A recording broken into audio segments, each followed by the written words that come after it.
За ингээд бид нар цамгаарынхаа авиралтыг дуусгачаад цамгаараас бууж ирчээд шууд баян үйлхий явахаар одоо ингээд хотгоо буулгаж цэгцэлж эхэлсэн. За тэгээд шууд баян үйлхий дээр очиод тэндээ гест хаусанд усанд ороод бүгд амарцгаасан. Баян үйлгийн аймаг дээр бол анх удаа очсон. Ер нь баруун аймагуудаар бол би бол явж үзэж байгаагүй. Тийм болохоор аймаг болгон сум болгон бол надад их сонирхолтой санагдсан анх удаа явж байгаа. Тэгээ Монголын хамгийн баруун засгийн аймагуудаар тэр тусмаа явж байгаа болохоор бүр илүү их сонирхолтой байсан.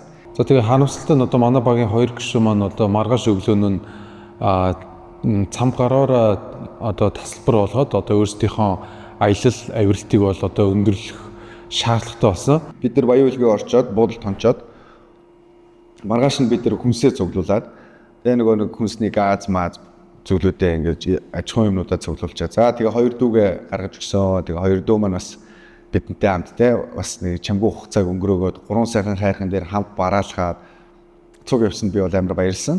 Яг нөө ажлын шалтгаанаас болоод миний аялал яг энэ төрөйд өндөрлөж байгаа болохоор би айгүй харагдсан. Ингээ болдог бол оюун санаагаа ингээд хамт өгөө явуулж байгаа санагдчихсан. Сайн яваарай. За. Тэгээд яамаа Жага уулзаа. Таарсан болгонтой байна. Гараа. Юу таад машин дэшнээ ихээр яваач яа. Машин дээр ирсэн. За ока. За сайн яваарай. Сайн яваарай. Ирчлээгээ хэлээрэй. За. Хэлээ мартваа. Яа явах мó. За пока. Тэгэл юм аччаал машин маань хөдлөөл тэгэл нөгөө машиндаа суугаад тэгэл би жоохон битүү хүнгой нэртэй нүдэндээ нөлөөстэй л үлдсэн дээ. За.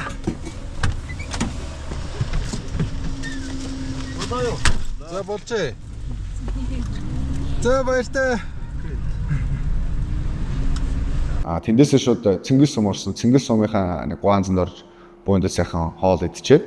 Тэгээд тэндээсээ шууд цагаан гол руу хөдөлсөн.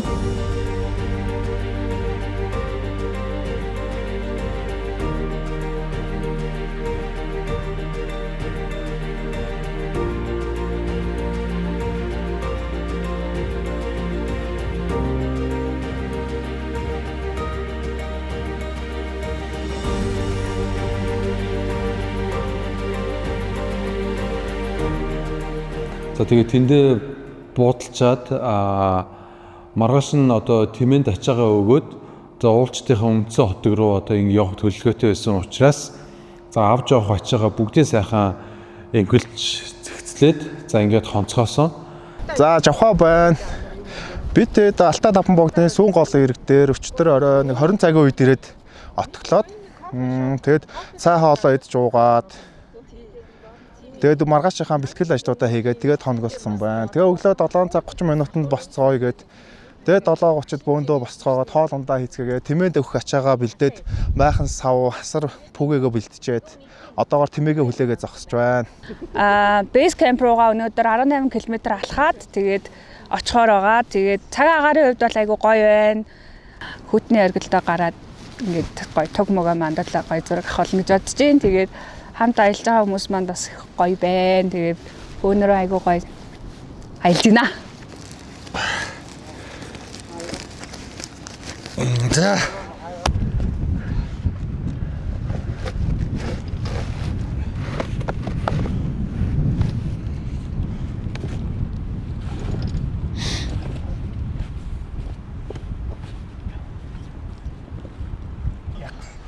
За. За би барьж. За. Энэ холох үед яана юм. За. Чон цаашлуулах хүнийг. Энэ холгоо ичвэл. Нээч за болсон. За. Миний гайгүй нэ хараарай. Чи төмөр нь тэмээ юуг нь холгоч үйтэй гэж. Харъя. 18 км. Хи яагаад уйлах гэдэг юм? 18 км тэмээгээр явъя л та гоё штэ. Сэн угаас наана унтны ус нурсаа цаана. Энэ чи газар доороос гарч ирж байгаа хараа л та. Харин тэг яагаад? Сони юм ярь.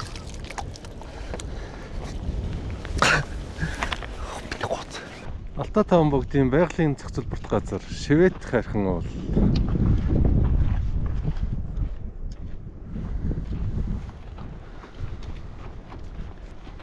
За эцэнүүдээ тэмээнд очичаад алхаж байна.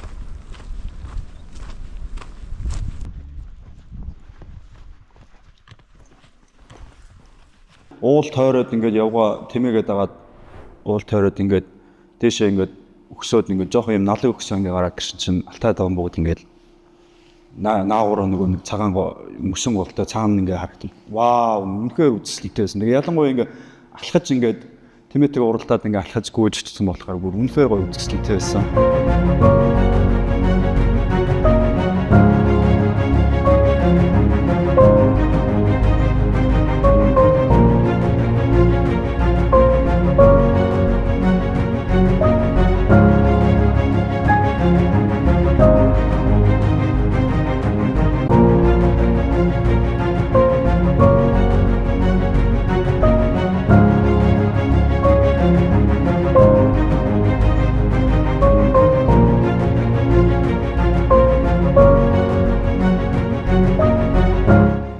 Тэгээд Алтай таван богдын бейс камп дээр бид ерөөдөө очоод отог байгуулсан дараа цаа олоо идэх 2-3 цаг амраад хүтнийхээ авиралтай хийхээр болоод яг төлөвсөн. Тухайн үедээ бол бид хэдийн төлөвлөгөөнд дундын отог байгуулахгүйгээр шууд дайралт хийнэ гэсэн байсан болохоор ер нь бас авиралт нэлээд эрт явагдана гэдгийг мэдчихсэн. Тэгээд дайралтаач нэлээд эрт эхлэхээр шийдээд бүгд эрт амарцгаасан. Хүйтнийг болохоор бид шууд үнцэн отгоосоо явсан. Тэр бол ер нь бас нэлээд чанга гэх юм уу.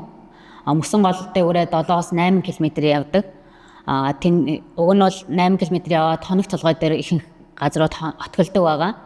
Манай тухайн үеийн баг бол шууд уулчтын отгоосоо хоног толгойгоо дамжаад хайрхандаа авирчаад шууд бууж ирэхээр төлөвлөд алхалтай байсан. Тийм болохоор ингээд бейс кампээсээ хүүтэн хүртэл алхах болчихж байгаа байхгүй юу. Тэгээд тэгэнгүүт за яг ингээд мөсөн гол хүртлээ бол явахад харьцангуй гайг байсан. За тийм мөсөн голоос одоо хоног толгой хүртэл явах үе бол нэр амар миний нойр хүрээд бүр ингээд залхуу хүрээд тэгээ яг нөгөө нэг хэмнэлээр ингээд амар болгоомжтой алхаж байгаа байхгүй юу. Тэгээ тэрэнд нь ингээд сүүл рүүгээ бүр ингээд энэ мөсөн голдоо хизээ дуусах юм болоо хурдан дуусаасаа гэдэг бүр ингээд амар ингээд нойр хүрсэн тийм үе байсан. Тэгээ олсонд яваал ингээд айгүй удаа алхсан. Ер нь бол удаа алхсан. Тэгээ яг тийм алхалтуудыг хийж яхад ингээл хүмүүс ингээл чөмөрсөн яасан ингээл энийг ингэж тойроорой гэл. Тэгээ нөгөө нэг шуурхтай байсныг хэлэхгүй. Тэгээ нөгөө нэг X-тэй тэмдэг тавьчаад энийг тойроорой гэж гарангууд эхний ингээд 4-5 хүн гарчингууд хамгийн сүүлийн хүнтэй яг нөгөө тийм яг тодорхой бус яг аливаар нь гიშгсэн мэддэхгүй. Тэгээ X-лцэн байгаад идэв. Тэгэл би яг за одоо яг угаас ингэж гарсан юм чи энэ мөрөө дагаал гэл яг мөрөөр нь ороод дагаад явсан чи би доош ингээд тэг гэж. Тэгэл би ингээд яг өвдөлж суугаад өвдгөн дээрээ тогтчоод уртлынхаа өндөр хэлж байгаа. Жоно намайг татаач ингэдэгсэн. Чи байрандаа ингээд удаан зогсож болохгүй намайг гэс татаах гээд. Тэгсэн чи яг Жоно ингээд олсноос ингээд намайг татаад ингээд дэмжиж байгаа байхгүй. Тэгэл би яг гараад яг хөлөө яг салгаж аваад яг тэр мөчөд ингээд доош ингээд нэг гэж явж байгаа. Тэгээ би ингээд чимээг ингээд сонссон чи ингээд доош ингээд нэг гэж яг хаа урж байгааг нь мэддэггүй яг тийм чимээг би сонссон. Тэгээд мөсөн голоо ямар ч гэсэн нэг юм эцэст нь нэг юм дуусгаад тэгээ хүүтнийхаа бэлд ирээд тэгсэн чинь ингээд нар бүр амар гоё матчихсан. За хүүтэн өргөлийнхаа бэлд ирж байна. Одоо үүрийн 3 цаг өнгөрч байна уу? 4 цаг өнгөрч байна уу те? 4 цаг өнгөрч байна. Үүр гоё туяарч байна. Бид доктосоо 10 орой 10:30 гээд гарсан. Одоо энд нэг 15 минутын унтлаг хийх байна.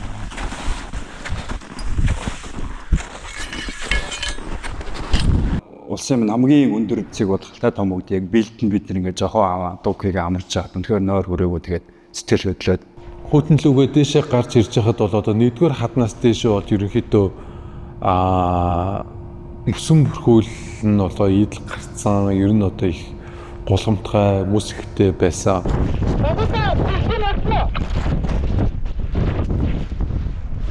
За одоо хэн жоохон застай ухаад одоо тавьж байна.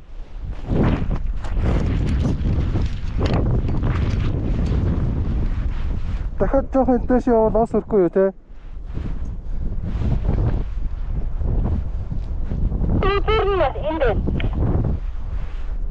За тэгвэл жоохон доошо бууга тавьд юм уу? Энтгийн мөсөн амар сэрэг юм байна. Шөрөв шууд мултарч гарч ирээд байна.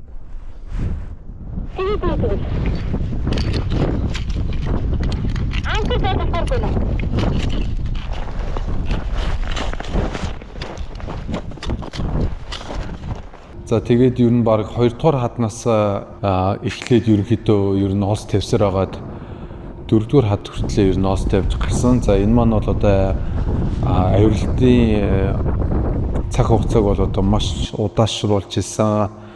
За тэгээд аюулт удаашрахын ирээр бас жоохон ядралт нэмэгдэжсэн. За тэгээд цагаагаар бас хүйтэн байсан учраас ерөнхийдөө энэ бол одоо аюултын ачааллыг бол одоо жоохон хүнд болгочихсон.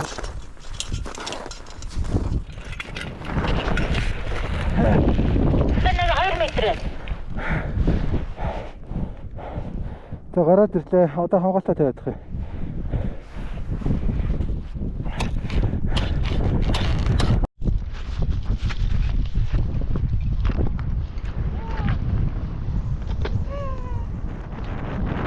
Тэгээ яг 4-р хаднаас дээшээгээ яваад нэг жоохон тэгшрэх хүртэл бол бас нэлээд чам явж агаад за тэгэл тэгшрээл цаашаа одоо хэр хол явах юм бол доо гэж яг тэгшрээл миний баг бензин дуусаад тэгэл урталтайсэн ч авахад яаж авахаа хизээ зогсох юм бэ миний бензин доослаа гэж яг тэгэл нэг хідэл нэг удаагүйсэн чи ашгүй яг оргил дээрээ ирсэн.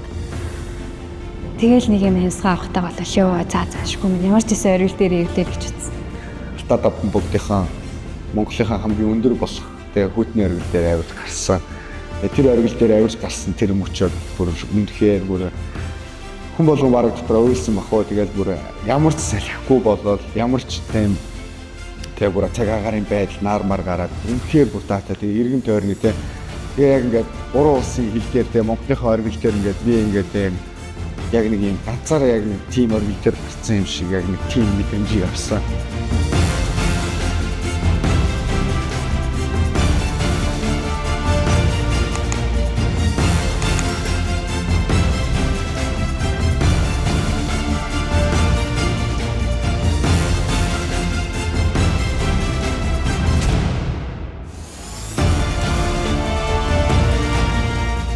Тэгээд 4-р хаднаас 1-р хад хүртлээ бол одоо битүү оос тавьж иж буусан. За тэгэхгүй бол ерөнхийдөө хөл алдхал юм бол ер нь гулгаад явчих гад ер нь маш юм эвгүй замтай байсан. Угаасаа ингээд буух процесс бол нэлээд хэдэн цаг болсон.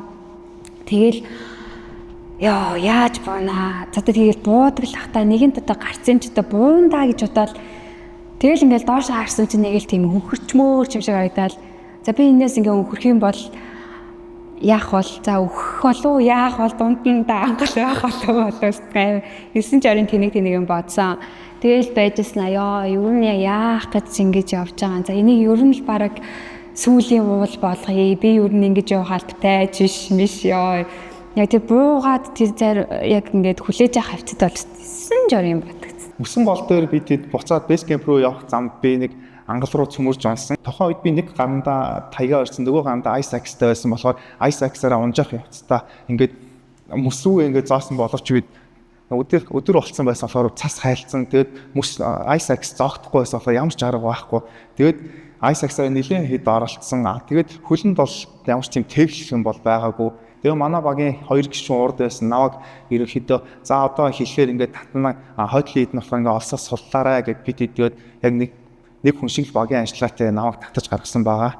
Тэгээд миний унсан ангалын хажуугаар манай бусад багийн гишүүд бүгд мөсгөж гарцгаасан. Яагаад гэвэл тухайн ангал руу гიშгэж явлаа гэх юм бол дахиад цөмөрөх боломжтой болохоор мөсгөж гарсан тохиолдолд яаж нэг даацсан нараа багасж байгаа.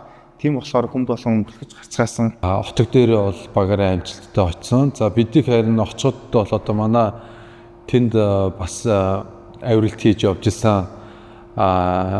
Сайна бамбар гэд манай хоёр найзууд бол сайхан хоолцоо хийж ирэхэд бидрэг бол ухцсан. За тэр бол одоо маш гоё байсан. Ер нь бол авиралт хийгээд ядраад ирэхэд бол одоо бэлэн халуун хоолцоотой ухтуулахаас өөр одоо тийм гоё тансаглал гэж ер нь баг байдаг юм даа.